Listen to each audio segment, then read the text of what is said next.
Assalamu alaikum, dear students. Today our topic is background, the rulers of Delhi. कल हमने पढ़ा था Delhi sultans.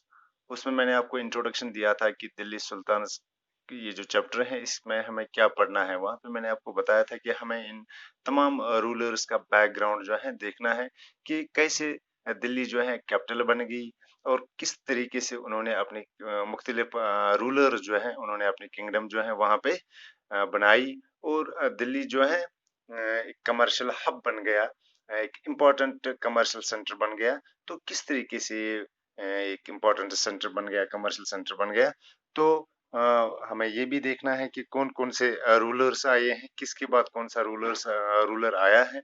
तो ये हम आज इसमें पढ़ेंगे, इस बैकग्राउंड में पढ़ेंगे। तो क्लास 7th की हिस्ट्री का ये तीसरा चैप्टर है जिसका नाम है द दिल्ली सुल्तान। यहाँ पे मैंने लिखा है इसका टॉपिक जो हमारा है background the rulers of the Delhi. हमें देखना है कि उनका बैकग्राउंड क्या था।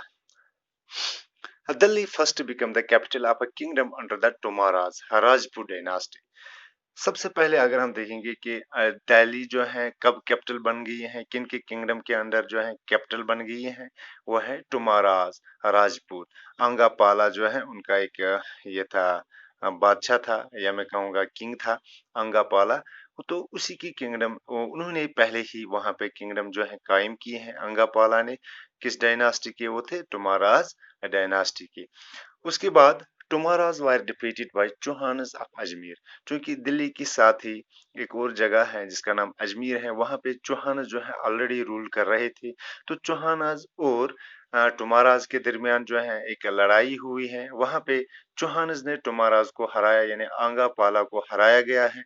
और वहां पे जो है पृथ्वीराज चौहान थ्री, पृथ्वीराज चौहान जो है वहां के किंग बन गए हैं। और पृथ्वीराज चौहान जो है 1175 से लेकर 1192 तक, 1175 से लेकर 1192 तक, यानी इन लगभग लगभग ये आते हैं 17 साल तक जो है चौहानस की हुकूमत कहाँ पे रही है? दिल्ली पे रही है।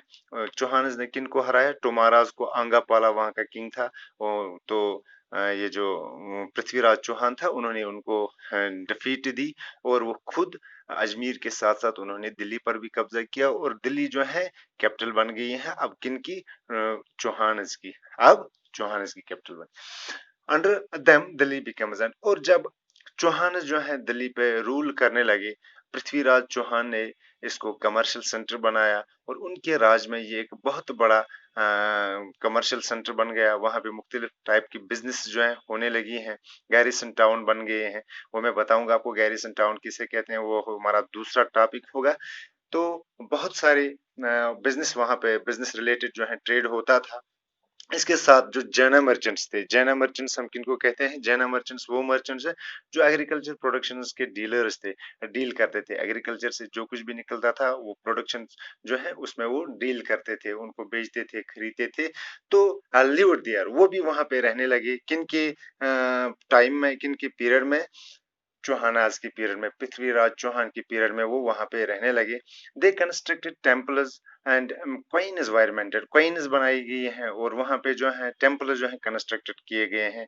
तो उन्हीं को दिल्ली वाली जो है इस क्वाइन्स को कहा जाता था। उसके बाद हम देखेंगे कि उनके बाद दिल्ली ट्रांसफॉर्मड अंडर दिल्ली सुल्तान। उसके बाद दिल्ली जो है किन के पास आ गए हैं? जो दिल्ली के सुल्तान हैं जिनके बारे में हमें पढ़ना है, पृथ्वीराज चौहान के बारे में। पृथ्वीराज चौहान के बाद क्योंकि फाइनली 1192 तक मैंने आपको कहा है कि वहां पे पृथ्वीराज चौहान की हुकूमत रही है और 1192 में पृथ्वीराज चौहान के ऊपर एक हमला हुआ है। वो हमला मोहम्मद गोरी ने किया है और पृथ्वीराज चौहान को हराया गया है 1192 में।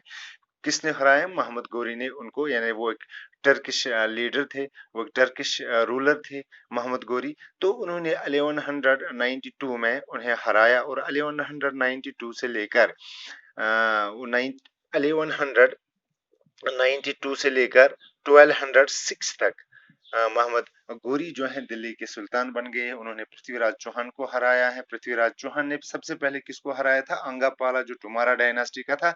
लेकिन उसके बाद टर्किश रूलर जो था महमूद गोरी, जो टर्की से आए थे, अफगानिस्तान से आए थे, ये जो रूलर्स आए थे वहां से, तो उन्होंने दिल्ली के डायरेक्टली वो दिल्ली, चूंकि मैंने आपको पहले भी कहा था कि दिल्ली जो है वो बिजनेस हब बन गया था, वहां पे पूरा ट्रेड हो रहा था, वो कैपिटल बन गई थी।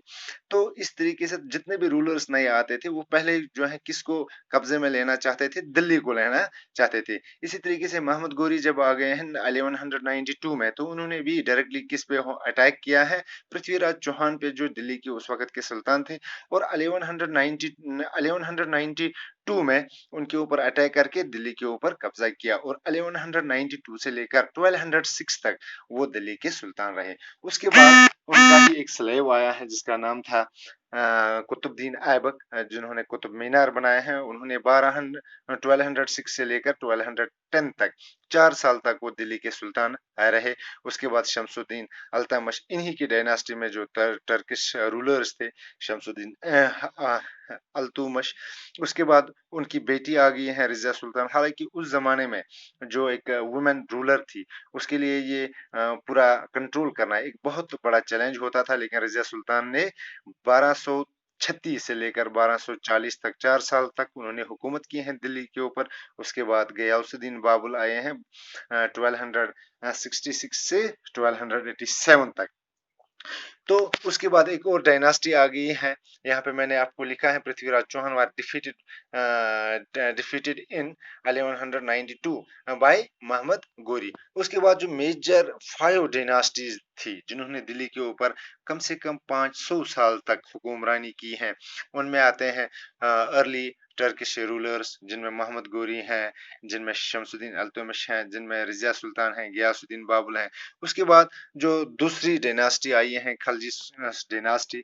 खलजी, यहाँ पे आप अपने इस बुक पे देख सकते हो, वहां पे अलग अलग लिखे हैं कि कौन कौन सा लीडर, किस लीडर ने कितने साल तक कहाँ पे कितने साल तक हुकूमत की है। उसके बाद खलजी डायनास्टी आई है 1290 से लेकर 1320 तक उनकी हुकूमत रही है। इस डायनास्टी की हुकूमत रही है 30 साल तक उनकी हुकूमत रही है। जलालुद्दीन खलजी आए हैं 1290 में और 1296 तक ये रहे हैं। इसी तरीके से अलाउद्दीन खलजी आए हैं 1296 से 1316 तक। उसके बाद जो है एक और डायनास्टी आई है तगलुक। ये 5 मेजर डायनास्टीज के बारे में मैं आपको बता रहा हूँ। एक तो हो गए अर्ली टर्किश रूलर्स, जिनमें मोहम्मद गोरी आ रहे हैं, कुतुबुद्दीन। दूसरा आ गया खलजी डायनास्टी। तीसरा आ गया है तगलुक डायनास्टी। तो उसमें गयासुद्दीन तगलुक आता है, महमूद तगलुक आता है, फिरोज शाह तगलुक आता है। तो गयासुद्दीन ने 1320 से लेकर 1324 तक किए हैं, और मोहम्मद तगलुक ने 1324 से 1351 तक हुक्मरानी की है दिल्ली के ऊपर। उसके बाद 1351 से लेकर 1388 तक जो 38 साल तक 37 साल तक जो हुकूमत की है वो है फिरोज शाह तगलुक। उन्होंने दिल्ली के ऊपर हुक्मरानी की है। उसके बाद साइड डायनास्टी आई है, उसे खजर खान आए हैं। उसके बाद लोधी डायनास्टी जो है, उनकी डायनास्टी जो है कब तक रूल करती रही दिल्ली के ऊपर? 1451 से लेकर 1526 तक, कम से कम 70 साल तक, 75 साल तक उन्होंने बाबुल लोधी और उनके जो बेटे वगैरह थे, उन्होंने 65 साल तक दिल्ली के ऊपर हुक्मरानी की है। तो ये था कि दिल्ली में कौन कौन सी डायनास्टीज आई है, उनका एक ब्रीफ आप मैंने दिया है आपको कि कौन कौन से रूलर्स आए हैं, किन किन रूलर्स ने कहां से लेकर कहां तक शुरुआत की है। शुरुआत किसने की है? शुरुआत जो है आपको याद रखना है, टोमाराज ने की थी। अंगापाला जो उनका किंग था, उसके बाद जो है उसको हराया गया है चौहानज ने। तो पृथ्वीराज चौहान बन गए। फिर पृथ्वीराज चौहान को किसने हराया है? महमूद गोरी ने। फिर उनके डायनास्टी को किसने हराया है? खलजी डायनास्टी ने। फिर उनकी खलजी डायनास्टी को तगलुक डायनास्टी ने हराया है। फिर साइड डायनास्टी आई है। इसी तरीके से लोधी डायनास्टी। गरज ये था कि दिल्ली जो है इसके ऊपर इस वजह से सभी रूलर जो है रूल करना चाहते थे, क्योंकि ये बिजनेस हब बन गया था, वहां पे मुख्तलिफ किस्म की ट्रेड चल रहा था। और वहां पे जो जैना मर्चेंट्स थे, जो एग्रीकल्चर प्रोडक्शन के डीलर्स थे, तो उन्होंने भी वहां पे जो है काफी कुछ किया है। तो इस तरह से आपने देखा कि दिल्ली के ऊपर कौन कौन से सुल्तान जो है रूल कर रहे थे। इंशाल्लाह कल हम इसका एक और टॉपिक पढ़ेंगे, finding out about the Delhi sultans. तो वो इसका या Minhajul Siraj thought about the Razia Sultan, उसने क्या लिखा था। यहाँ मैंने आपको कहा था कि गैरसन टाउन जो है टू एम्पायर ये क्या थे। The expansion of the Delhi sultanate किस तरीके से बढ़ गई है, को कौन कौन सी ये जो रूलर्स थे उनकी एडमिनिस्ट्रेशन कैसी थी, किस तरीके से वो एडमिनिस्टर कर रहे थे इस दिल्ली को। तो ये हम सब कुछ पढ़ेंगे इंशाल्लाह कल के टॉपिक में। तब तक के लिए खुदा हाफिज।